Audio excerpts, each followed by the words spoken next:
വാദ്യരാഗങ്ങളേറ്റുപാടുന്നു ഭൂമിയും വാനവും.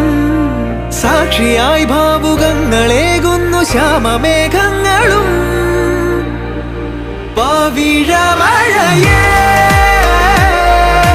നീ പെയ്യുമോ ഇന്നിവളെ, നീ മൂടുമോ വെൺപനിമതിവളിലെ മലരുളി അഴകിലെ നാളങ്ങളിൽ. എൻ കനവുകൾ വിതറിയ താരകങ്ങളെ കാണുവാൻ കാത്തു ഞാൻ. ദൂരെ ഒരു മഴവില്ലിന്നേഴാം വർണ്ണം പോൽ തൂവൽ കവിളിണയിൽ നിമ്മായാലാവണ്യം.